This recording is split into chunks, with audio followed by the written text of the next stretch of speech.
번아웃이 왜 온다고 생각해요? 번아웃? 번아웃은 일이 많아서 지쳐서 온다고 생각하죠. 그러니까 보통 이제 그렇게 생각하는데 일이 많아서 지친 건 맞는데 두 가지 경우가 있어요. 많은데 못해서 그리고 많은데 안 맞아서 안 맞는 거는 빨리 다른 일을 찾아봐야 되고 많은데 못해서는 그게 그 슬럼프이지 번아웃은 아닌 것 같아요. 직장인들이 보면은 그 성취감, 뭐 성장감 이런 거 느끼지 못하고 번아웃을 느낀다고 하는데 그게 보통 그 무력감을 느끼는 상황이고 보통 그럴 때 사람 문제입니다. 예. 그게 보통 사람 결과이더라고요. 사람 문제고 회사 내에 불행한 선배가 있어. 내가 지금 이렇게 열심히 일을 하는데 저런 사람처럼 되는 거 아니야? 의심이 들면서 약간 그런 번아웃 조짐이 보이는 것 같아요. 그거를 좀 잘 잡아야 된다. 그래서 그 회사의 필수 조건이 뭐라고 생각하세요? 회사의 필수 조건. 그러니까 이윤을 창출시킬 수 있어야 한다라는 어. 게 좀 그렇고 고객한테는 가치를 창출할 수 있어야 되는 곳이라고 생각을 하죠. 보통 필수 조건, 충분 조건 이렇게 해가지고 나눠서 보는데 필수 조건을 볼 때 못 빼면은 이게 뭐가 아닌가? 못 빼면 뭐가 아닌가? 라고 이런 식으로 얘기를 하잖아요. 다 빼도 사람을 빼면은 이제 회사가 아닌 것.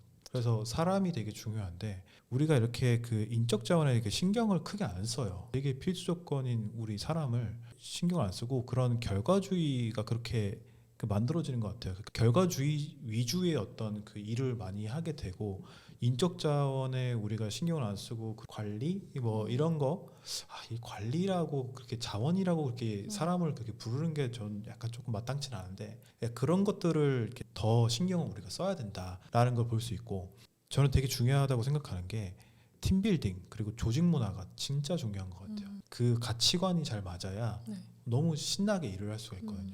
좀 예시를 들면은 이전에 그 에이전시를 운영했었고 이제 스타트업을 임원으로 있었는데 디자인 에이전시 운영할 때는 되게 뭔가 마이크로 매니징이 신이었어요. 그러니까 뭔가 저도 디자인 파트고 하다 보니까 짜잘짜잘하게 일일이 다 관여를 했거든요. 그 관여하면서 이건 이렇게 하고 몇 시까지 해오고 이런 식으로 다 관여를 하니까 점점 생각을 안 하는 거예요.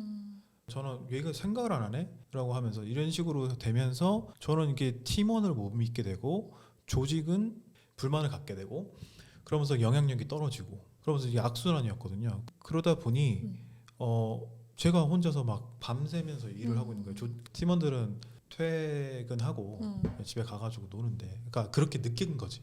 그래서 월급은 월급대로 주고 나는 나대로 막 일하고 이게 지금 뭐 하는 건가 현타가 오는 거예요. 그래서 조직 내 이렇게 조직 관리가 진짜 중요하구나. 그때 알아서 이거를 되게 공부를 하기 시작했어요. 책도 읽고 유튜브 강연도 보고 사람한테도 물어보고 이제 얘기를 들으면서 이제 고쳐 나갔는데 그러면서 이제 합병을 하고 새로운 이제 회사 조직 문화가 형성이 되는 시기였어요. 그때 이거 한번 도전을 해봐야겠다. 제가 이렇게 배운 거를 조금씩 대입을 해보고 제 입맛에 제 몸에 맞게 테스트를 해봤는데 이게 사랑과 존중을 주니 그대로 또 사랑과 존중으로 오는 거예요. 그러면서 이제 그 프로젝트가 너무 재밌으니까 주말에 말도 뭐 약속도 안 하고 그냥 말도 안 했는데 한 명씩 와서 자기가 할 일 하는 거예요. 같이 밥 먹고 막 재밌게 하는 거예요. 그게 마치 동아리 모임처럼 너무 재밌게 즐겁게 했거든요. 그때 보면은 그게 진짜 몰입도 잘 되고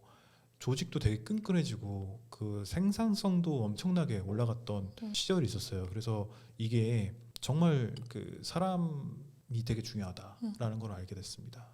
그래서 뭐 최근에 뭐 에피소드 없나요? 화가 났던 리더 상이라든가 나는 이런 리더 혹은 이런 팔로워가 됐으면 좋겠다든가 이런 것들이 있을 것 같은데 맞아요. 저도 사실 중장기적인 꿈으로는 좋은 리더로 되고 싶다. 그러니까 팀을 리딩해보는 경험을 갖고 싶다라는 생각이 있어서 그런지 모르겠지만 리더를 되게 관찰을 많이 하는 편인데 그 전 직장에서도 그렇고 지금 직장에서도 되게 많은 팀장들 그리고 리더들을 경험을 해볼 수 있는 게 저한테 되게 좋은 기회인 것 같아요. 제가 생각했을 때 안 좋은 리더는 본인이 생각하는 그런 그림이 주니어, 그러니까 팀원한테도 다 있을 거라고 생각하고 그 맥락을 공유해주지 않고 그냥 일만 시키는 리더.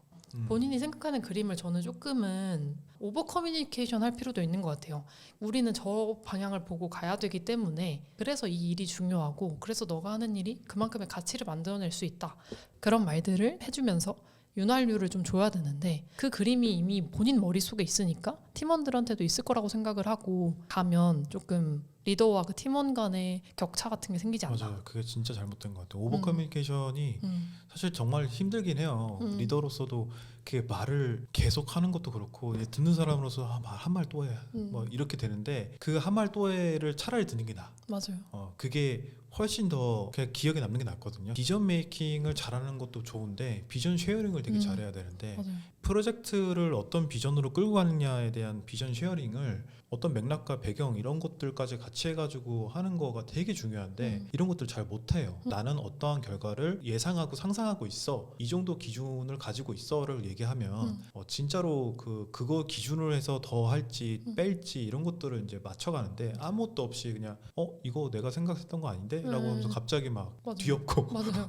그러는 게 있는 것 같아요. 그리고 마이크로 매니징 얘기하니까 생각나는 네. 건데 저는 마이크로 매니징도 다 때가 있는 것 같아요. 선생과 제자와의 관계가 아니라 리더와 팔로워 같은 경우는 네. 부모 자식 간의 관계 같거든요. 서로가 서로를 키워주는 관계. 자식도 보면 이렇게 뭔가 그 기역 니은 배우는 막 한글 막 깨우치라고 가나다라 봐봐서 이렇게 하지 않잖아요. 그렇죠. 그 눈높이에 맞춰서 필요한 것들을 이렇게 맞아요. 그때그때 적재적소에 주잖아요. 그런 것처럼 그 갈증을 느낄 때가 있어요. 갈증을 더 빨리 느끼게 하는 것도 리더의 자질이고 근데 그 갈증을 느낄 때 필요한 걸 딱 주면은 맞아요. 그때는 흡수를 빡 해. 맞아요. 그러면서 마이크로 매니징 그때는 좋아. 맞아. 왜냐면은 너 이거 필요하지 하면서 딱 주면 너무 고맙게 받아들여요. 근데 필요하지도 않다고 느낄 때 네. 그거 이거고 이렇게 해 이러면 왜 이렇게 관여를 하지?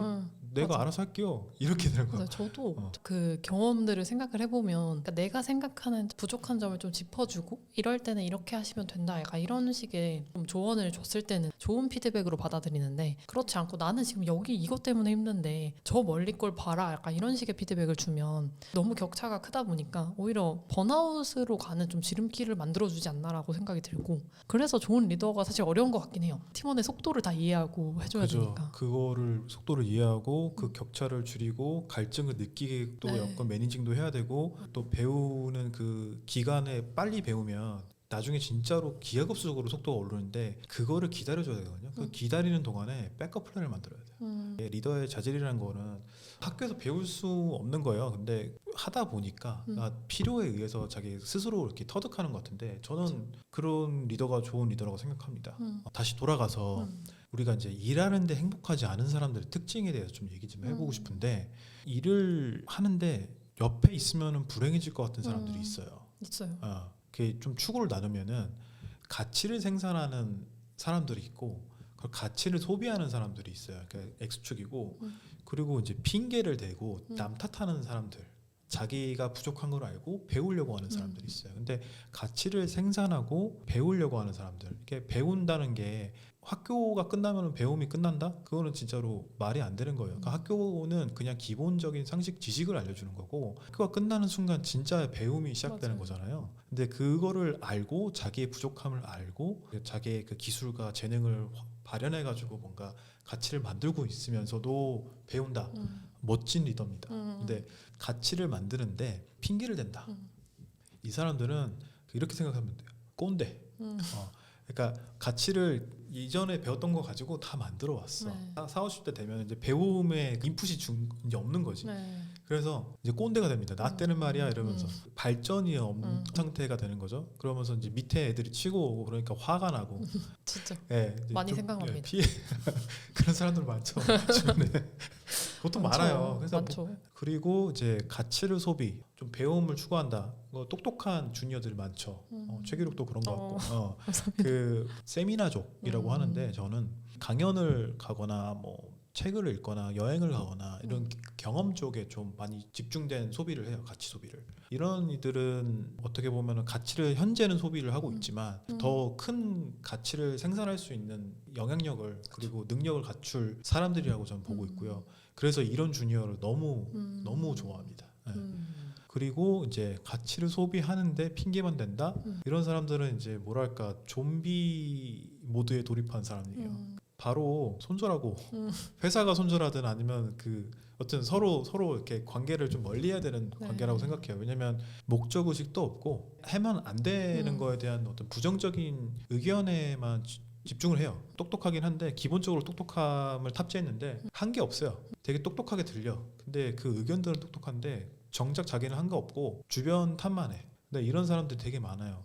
은근히 많아. 많죠. 제가 이제 정리를 하면 세 부류로 나누는데 저는 이제 피해야 할 사람이라고 보는데 첫 번째는 배움을 멈춘 사람, 네. 두 번째는 핑계대며 안 되는 이유만 늘어놓는 사람, 세 번째는 삶에 뚜렷한 목적 없이 눈 초점 이렇게 흐린 채로 그냥 돈 많이 벌고 그냥 뭐 멋지고 예쁜 애인 만나는 게 그냥 원초적인 그 욕구만 있는 사람들, 그런 사람들은 피하자. 피하는 게 좋습니다. 저 이런 말을 최기록이 갖고 왔는데 한번 읊어주실래요? 네, 저도 뭔가 연결돼서 좀 비슷한 문구를 본 적이 있는데 인생의 비극이라는 거는 목표를 이루지 않을 때가 아니라 아무런 목표도 없이 살아가는 것이다. 약간 이런 문장을 본 적이 있는데 딱 이거에 잘 맞는 표현인 것 같아요. 맞아요. 그 저 이거 딱 보고 이 콘텐츠랑 너무 잘 맞아가지고 깜짝 놀랐어요. 그래서 삶을 지혜롭게 사는 현자들도 이렇게 생각한다. 맞아. 우리가 그냥 이렇게 얘기하는 게 아니다라는 걸 좀 얘기해주고 싶었습니다. 약간 그런 말도 있잖아요. 생각하는 대로 살지 않으면 사는 대로 생각하게 된다. 그것도 똑같은 맥락인 것 같아요. 말하는 대로 살게 되고 생각하는 대로 또 살게 되고 그쵸. 또 이런 게 있죠. 이번 시간은 이렇게 이런 그 좀 피해야 할 사람들 그리고 열심히 일하는데 행복하지 않은 사람들의 특징에 대해서 좀 얘기를 나눴는데 다음에는 좀 일할 때 알아두면 좋을 역대급 기술에 대해서 얘기를 나눠보려고 해요. 책과 함께 소개를 할 예정입니다. 다음 영상에서는 이 이야기를 하겠습니다. 그 궁금하시다면 구독과 좋아요를 눌러주시고요. 다음에 더 쓸모있는 기록으로 찾아뵙겠습니다. 감사합니다. 감사합니다.